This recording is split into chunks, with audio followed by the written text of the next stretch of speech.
Ladies and gentlemen, boys and girls, it is my honored pleasure to introduce to you our First Lady of these United States, Mrs. Michelle Obama.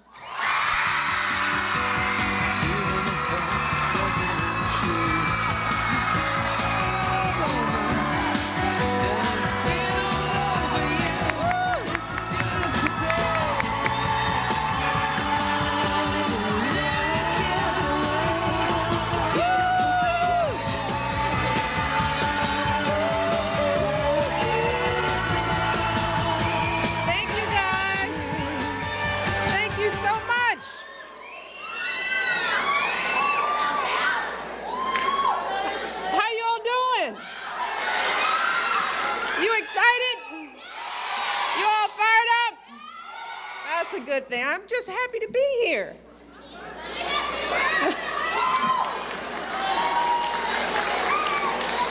Well, let me tell you something.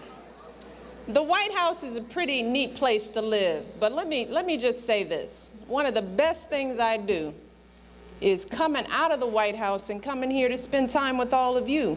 You all really do. You all really help remind us what we're here for. And we are just so proud of you. And let me start by thanking Tiffany for that beautiful introduction.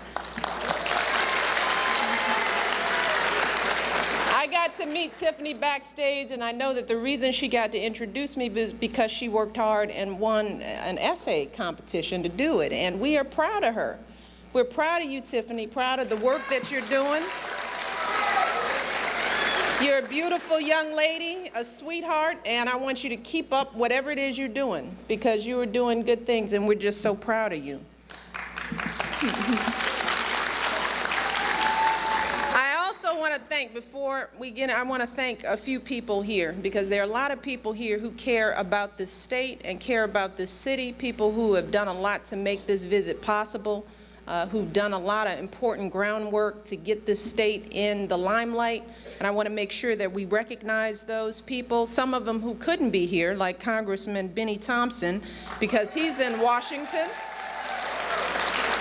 The president has him working hard in Washington, and we're glad he's there working, but who came along is his wife London and their daughter. If you all would stand so that we can say hello. And also another congressman, I don't think he could be here, Greg Harper. He's in Washington, but his wife Sydney is here. Sydney, would you stand, please? And I have to thank your mayor, Mayor Johnson, and his wife Kathy. Got a chance to talk and meet them both, and it's not easy having the First Lady come to your city. But they have just been gracious, and they've worked very hard, and we're just so honored and thrilled to be here. I also want to thank the school superintendent, Dr. Lonnie Edwards. Dr. Edwards, would you please stand? Because Dr. Edwards let us visit during a school day. So we got to give him a round of applause. And last but not least, I have to thank Governor Barber and his beautiful wife, the First Lady of the state of Mississippi. They have, they've opened their hearts to me from the very beginning of this initiative. I've said this before, there's so many people who have been out on front on this issue long before I showed up at the White House and long before we launched Let's Move. And Mrs. Barber has been just a big advocate of Let's Go Walking. That initiative is exactly the kind of things we need to replicate all over this country, and I am grateful to both the governor and the First Lady for their hard work and their commitment and their sincerity, so let's give them another round of applause. So since I've been here, I went to visit Pecan Park Elementary School. Did I say that right, Pecan? See, because where I come from, sometimes you say pecan, but it's pecan around here, right? But we got to visit that school and some of the great kids there, and I got to walk with Mrs. Barber and the governor and the principal there, Principal Kwan, and a couple of students around the track that they built, and the kids were out there exercising and working out. It was a beautiful day, a beautiful facility, and it's just something that we should be highlighting all over the country. So they showed us how Mississippi, how Jackson is working to make sure kids stay healthy and active. And that's one of the reasons why I'm here visiting Brinkley Middle School. Can I hear it?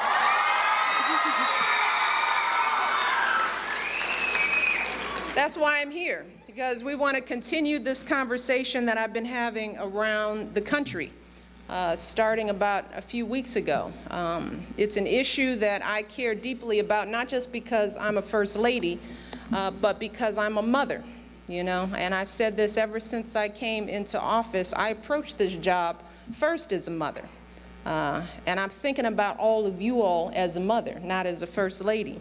And we have to figure out what we can all do together in this country to help our kids in the country live healthy and active lives and to stay that way throughout your entire lives. We care about you deeply because too many kids right now just aren't living that way, and we all know that. Too many kids in this country don't get enough exercise and they aren't as healthy as they need to be. And if we're honest with ourselves, as all of you know, we know that here in Mississippi, kids struggle with these issues sometimes even more than in other parts of the country. And we all know that when our kids don't eat right and they don't get enough exercise, what happens is that they're at greater risk of a whole range of preventable diseases, things like diabetes. And a long time ago, diabetes was also only something that happened in adults, and now we're seeing it more and more among kids because they're less healthy. Things like heart disease and cancer, all these things should be older folks' issues, but we're seeing more and more of our children, struggling with these issues. And what the governor will tell you is that one of the other problems is that these preventable issues cost the state money.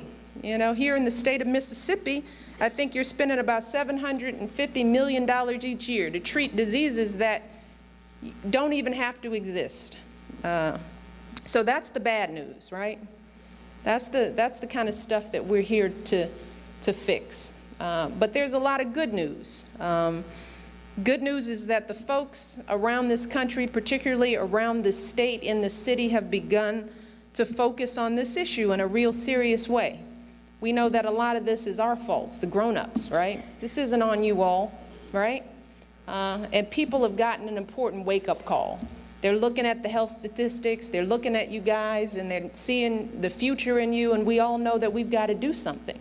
That's the good news. Finally, we're waking up and we're getting moving, right?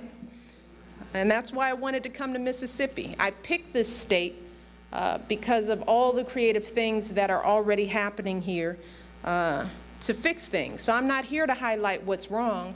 I'm here to highlight what's right, what we can do for our kids. Lots of good examples, like up in Hernando.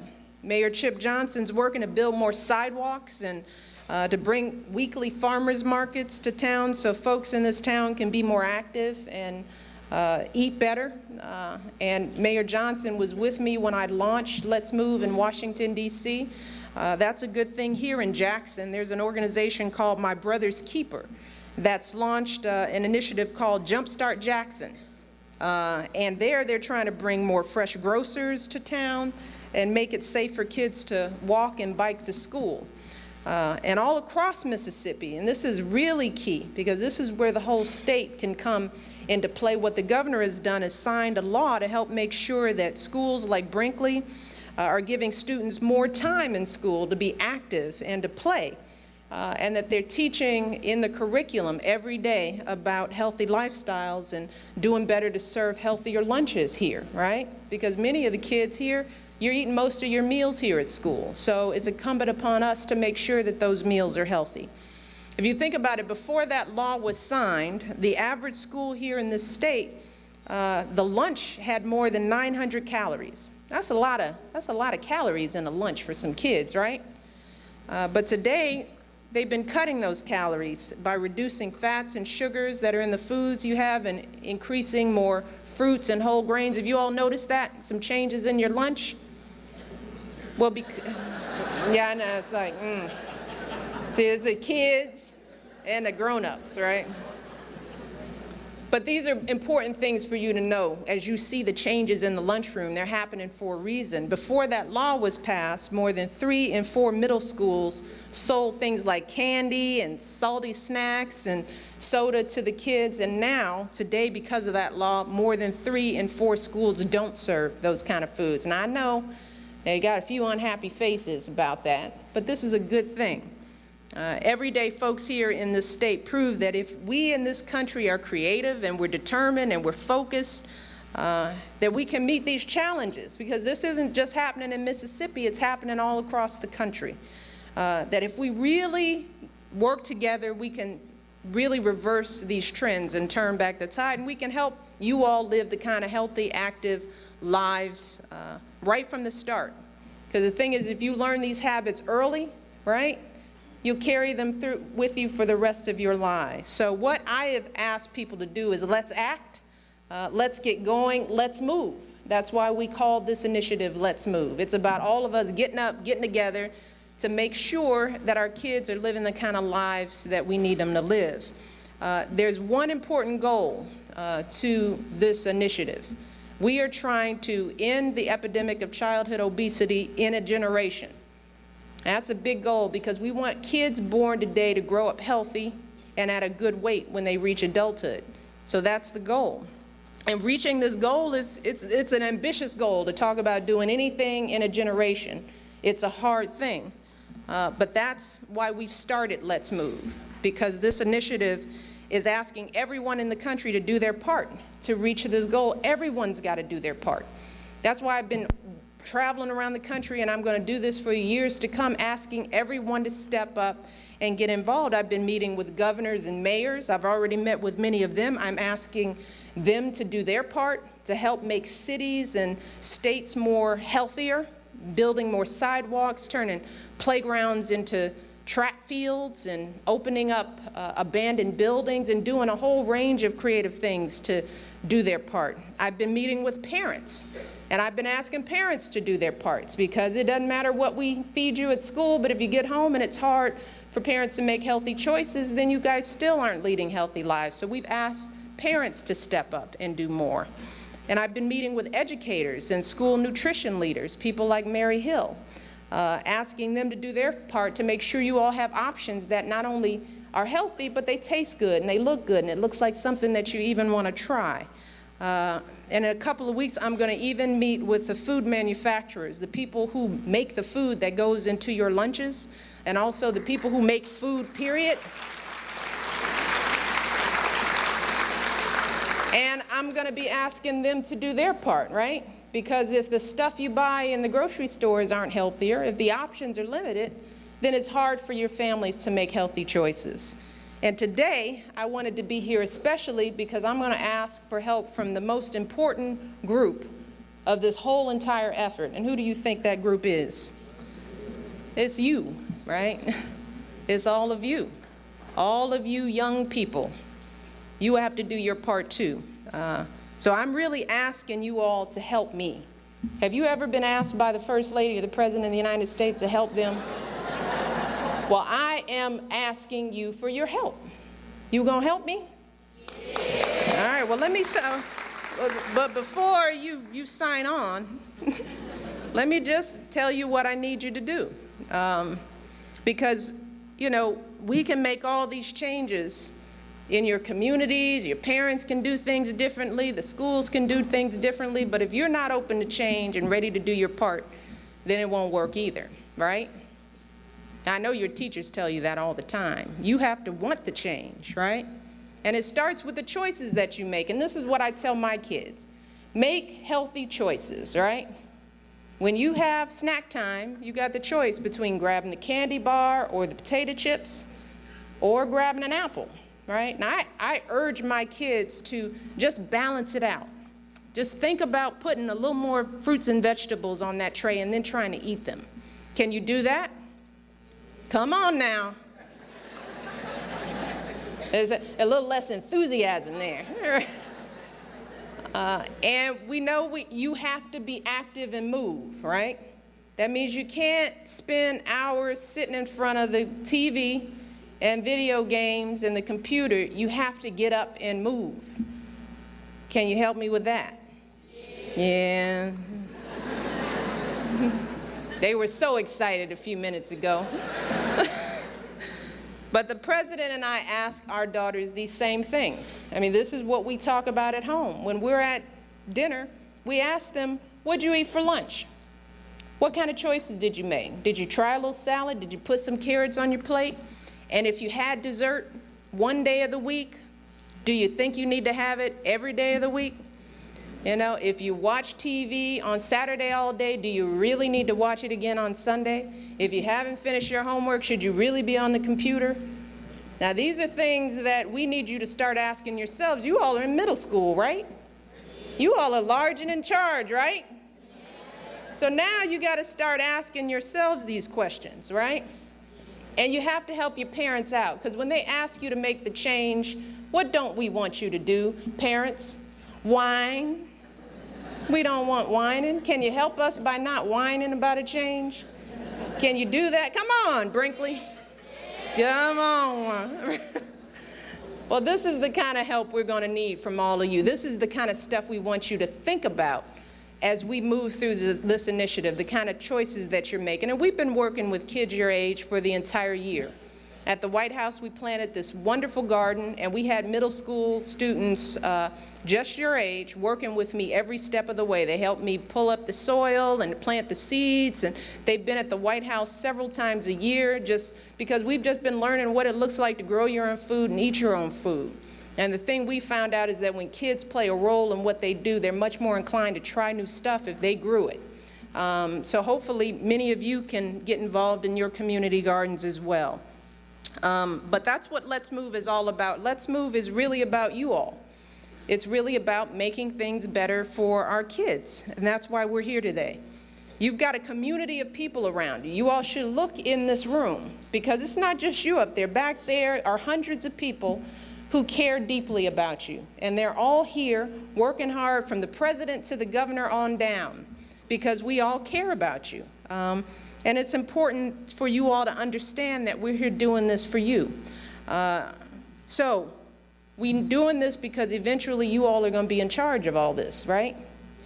One day you're going to be the parents and the teachers and the doctors and the principals and the governors, and we need you healthy, right? We need you to be in a good, strong body so that you can get these things done. So let me tell you a little bit about what Let's Move is all about, just quickly, because there are 4 parts. One of the things we're doing is asking your parents to make healthier choices, but we have to do a better job of making sure that they have the information that they need. So we're working with the FDA to make sure that you know those labels that they read that tell you what's in food. Well, it's too complicated. We got to make that easier so that they know what's healthy and what's not. So we're trying to make that easier. We've set up a website called letsmove.gov. Some of you all may want to go on there, walk through that with your parents, because it gives helpful tips and strategies on what to eat and how to move. The second part of the initiative is that we're asking people to let's move so that parents actually have the foods and vegetables in their own communities.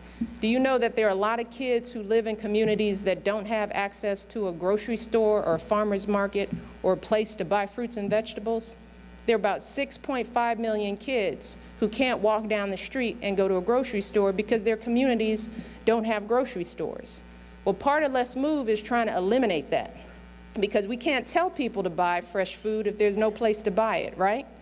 You know how hard it is for your parents if they have to get on a bus to go get a head of lettuce and they just came home from work and they have to get in a cab to go to a grocery store. That's hard and expensive for them, right? You all, if you've seen it, you know how hard it is. So we got to make it easier. We got to eliminate food deserts and make sure that there are more grocery stores and farmers markets in communities. So that's something that we're working on. The third thing we have to do is make sure that as I said, that more schools have healthier lunches, right? Because many of you are eating most of your meals at lunch. We can do an applause for that. That's a good thing. It's important for you to have the nutritious meals that you need at lunch. And Mississippi and Jackson, you all are already doing some wonderful things. I mentioned Mary Hill. She's your food services director. Mary, you should stand up because these kids should know who you are because you're working hard.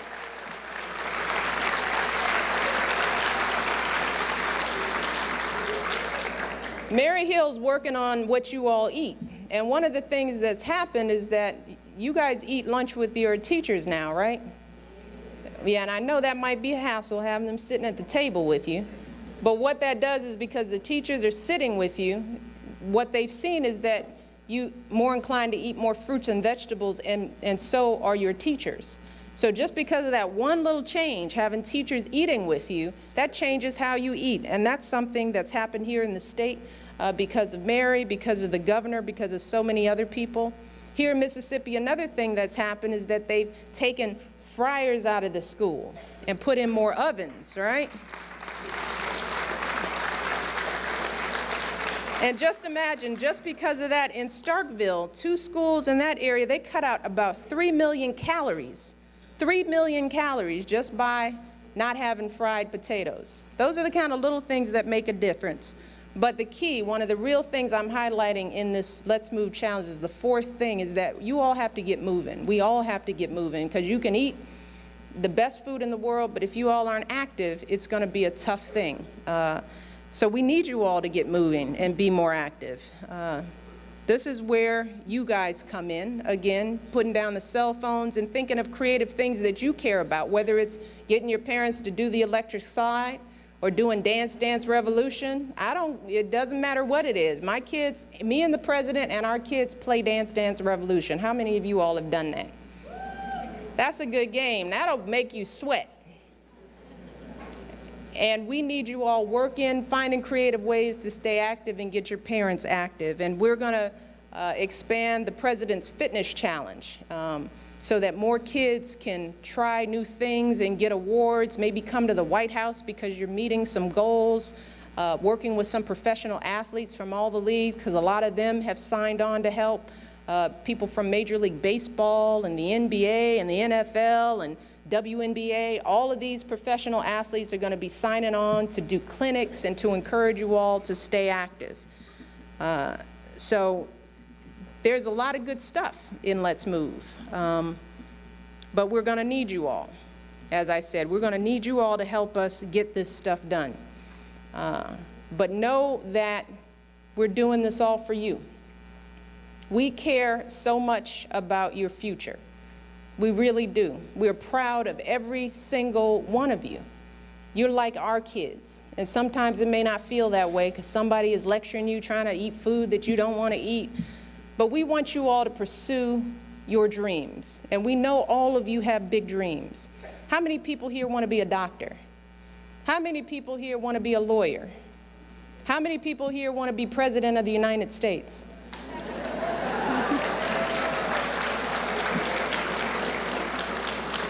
And that's the good news, right? You all obviously have some big dreams, right? Well, in order to achieve those dreams, you've got to be healthy. And you've got to feel good physically, and you've got to feel good about yourselves, right? And you won't do that if you're not eating right and getting good exercise. And it's our job as a community, as a nation, to make sure you have all the resources that you need to make it happen. So we're going to start getting moving. Yeah, you all promise that you will help me with this because I'm going to be checking in. You think I'm not going to check in? And you have to help each other. Do you realize that? You got to help your teachers help you. You got to check in on your teachers. The teachers have to check in on you. You all have to check in on your parents. You got to get your parents working. Your parents have to check in on the mayor. Make sure the mayor is doing his job. We all have to check in on the governor. Make sure that, because he's promised me he's going to get moving. And if we're all working together, you all of you at Brinkley and all these other schools, we can get this done, right? And then you will be President of the United States. And maybe if you're lucky, you'll be the first spouse like me. But thank you all. We're proud of you, and let's get moving. Thanks so much.